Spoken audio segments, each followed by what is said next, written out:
Right now what we'll do is we'll do the Q&A first. So I would like to invite our speakers on stage, Darren as well. And we will now take questions from the floor.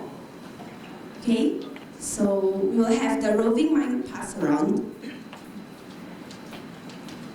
Okay. I think the gentleman over there has a question. Just give me 1 minute. This came in late. It didn't come in on our first load of flowers. So I got somebody on the farm to bring this in.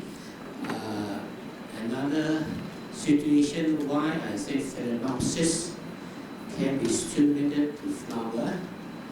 Most of the other orchids, you try to force it to flower, no matter what you do, it won't flower. But the Phalaenopsis, this is the baby, and this is considered quite big. I was saying earlier, the small little plant that can be initiated to flower is to bring the daytime temperature.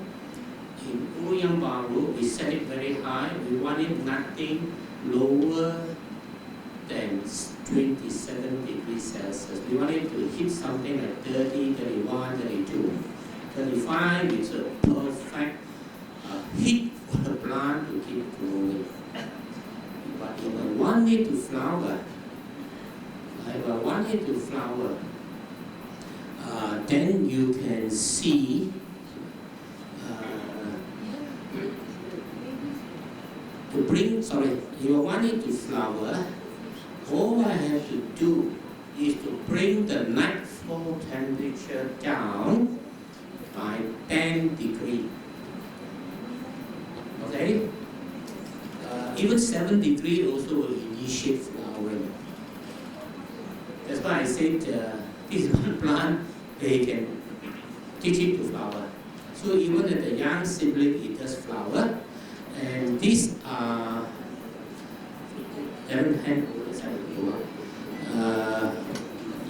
please observe the color of the flower. I'll tell you why we do that. When it flowers, we can see the quality. These are hybrids. That means to say I cross two types of flowers together, and instead of waiting for 3 years to get a new flower, within less than 20 months, this is the stage and this comes into bloom. Why do we do that? It's because they are all from the same seed pod. So they are all siblings, sisters and brothers. And you notice that they are all different color. Because this variety against that variety, you get it mid-size, different color range, you follow back the parents or the great-grandparents of 4 generations backwards. From there, from one crossing, if it's a white orchid, those are huge plants.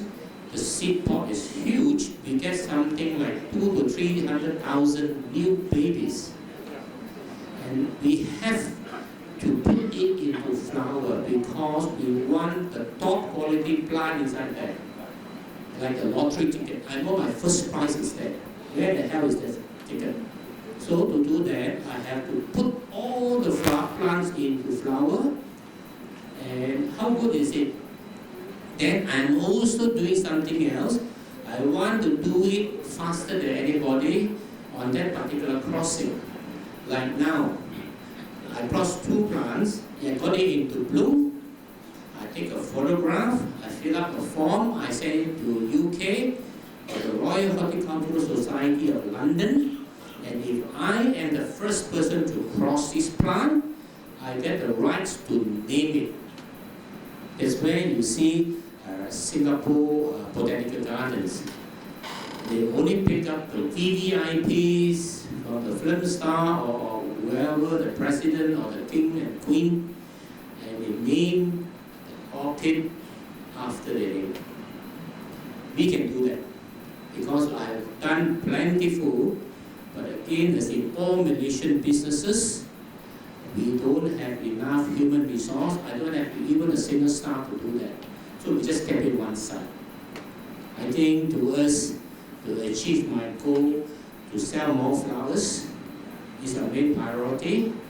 To transfer my knowledge to friends like you, I think also another priority. Basically, we are only according to a system where I want to make a mark here that I did the flowers. Somebody did it and I did the flowers together with Darren, being a young man, and my partner Yang, he's also another young man.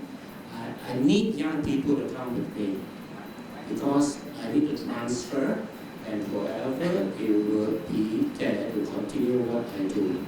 And young guy, just say Yang is 40 years old. I'm 70 years old. So he will continue the business. He, like me, I met him in the orchid world, has the passion, willing to throw away his job, did very well himself, and today we are beautiful friends and partners. And because of him, he managed the whole farm totally. I got a lot of ideas. I need people to implement. That's where Darren comes in.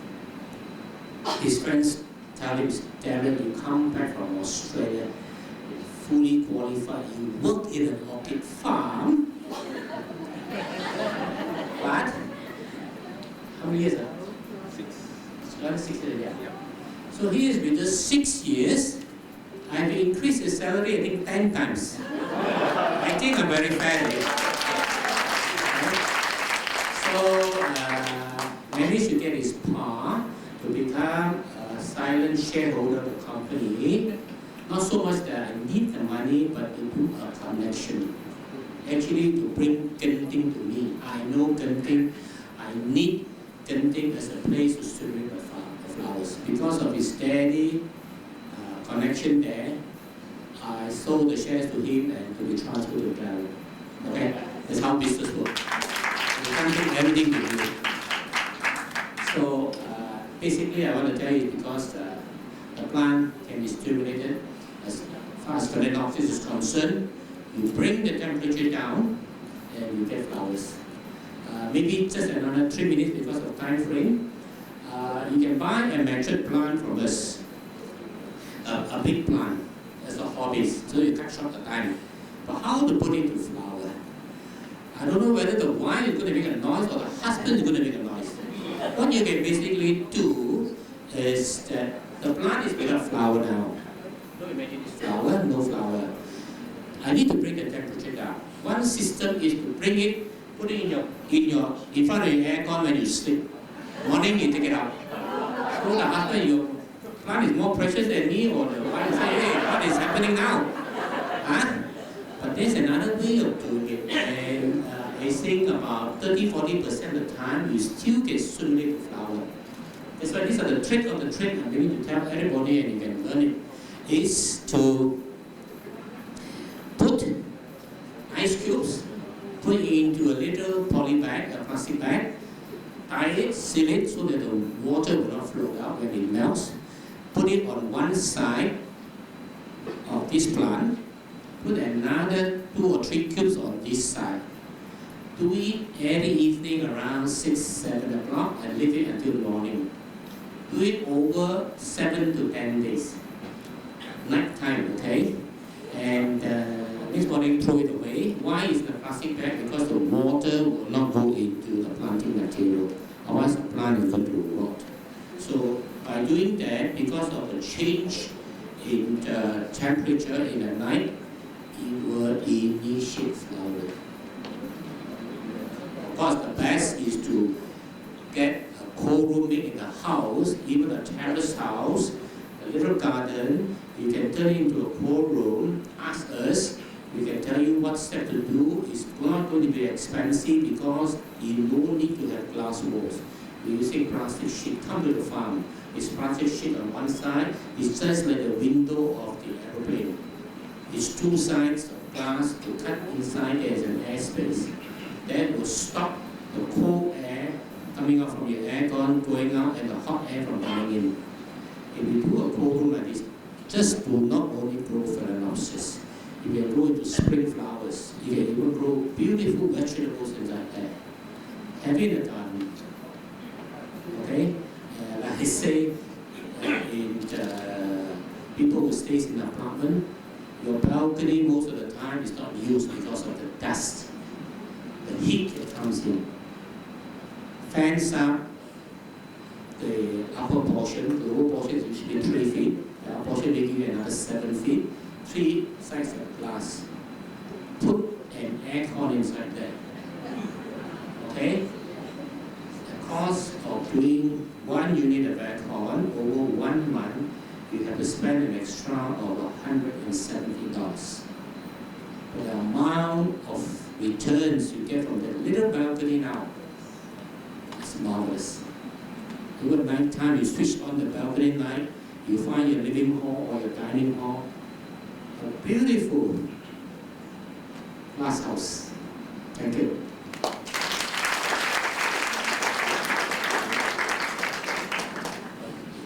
Okay, we will now take questions from the floor. Gentleman there. Yes. Good morning to you, Steven.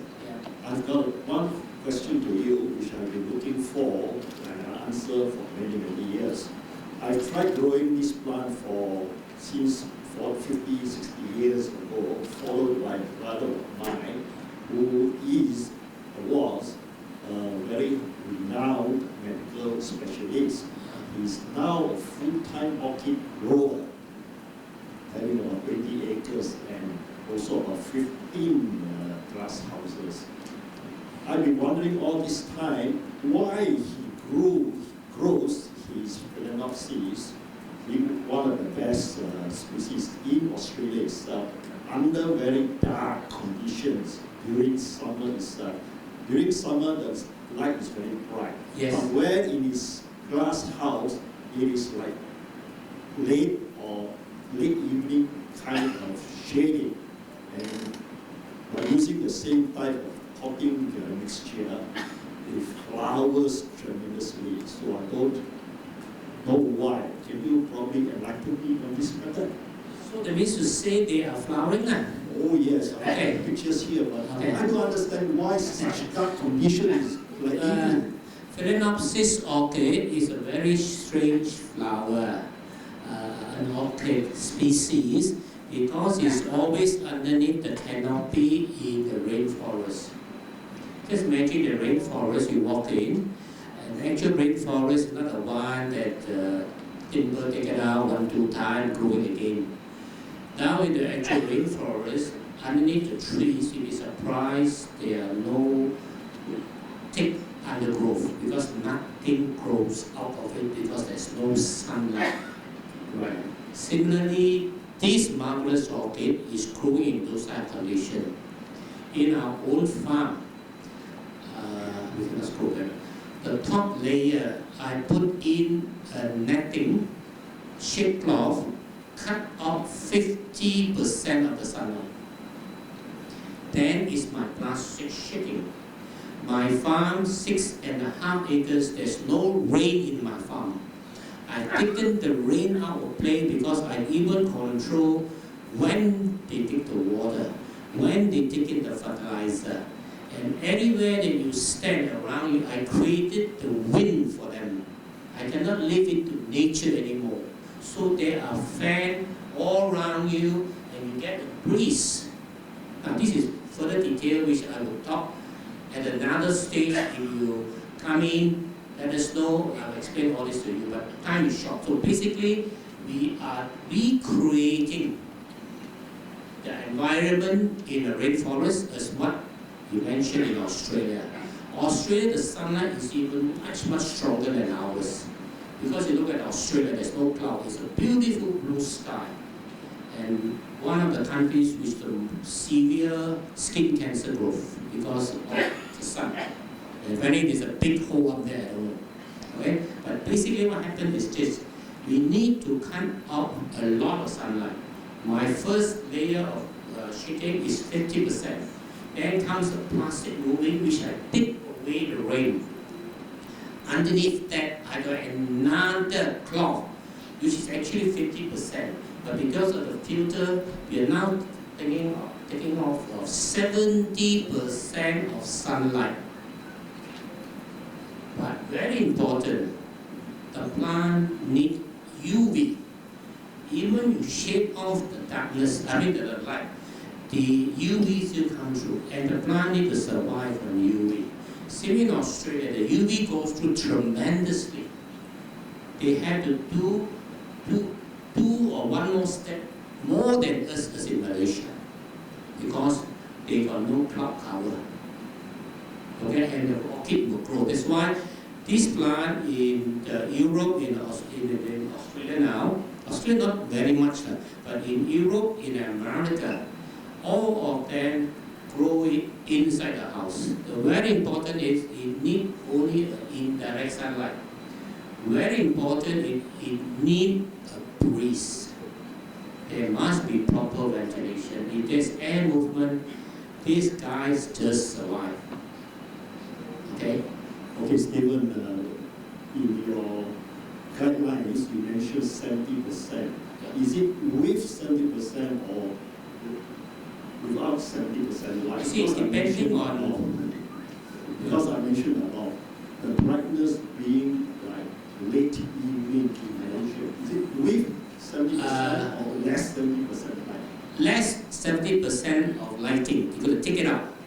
Because when you say light intensity, I was talking to somebody outside earlier, a very simple rule of thumb that you see, you ask yourself a question, hey, this orchid, do we need shade or you do not need shade? That is cover shade, taking off light. Is to look at the leaf. You might not know what orchid is this. Is to look at the leaf of the orchid. Phalaenopsis has very broad leaf. That will tell you that it needs shade cloth. It cannot take direct sunlight. You look at an aranda, a Maggie Ui, as in a spider orchid. Okay, some vandas. The leaf is just like a spike. That guy can take full sunlight. But by itself also is very difficult. They are grown clustered together. They shade each other. That way they can take full sunlight. Phalaenopsis don't need much lighting. Breeze is important because of breeze and humidity is high. The breeze dries up those humidity and there will be no rotting on the roots. Australia air is perfectly dry. You put a pack of peanuts, you open it, 1 month later it's still crispy. You put 3 days in your old table, it's all soft, you throw it away. Same thing. That's why I was telling earlier, one lady was asking me, I watch it every day, and then it got you know.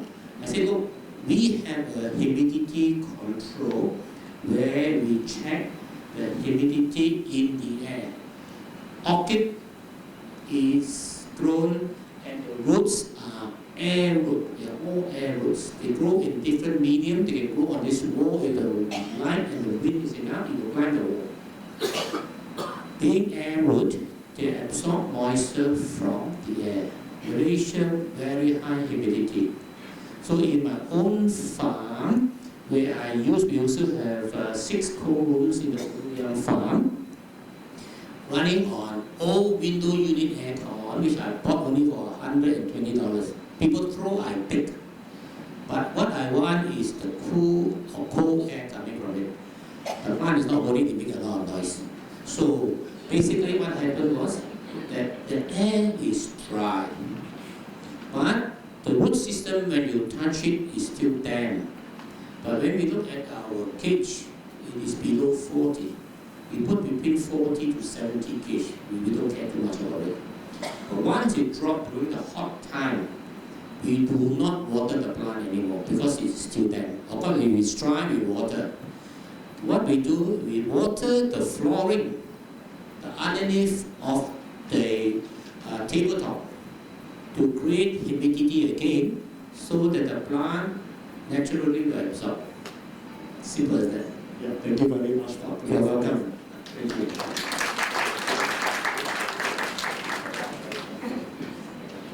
Yes, the gentleman there.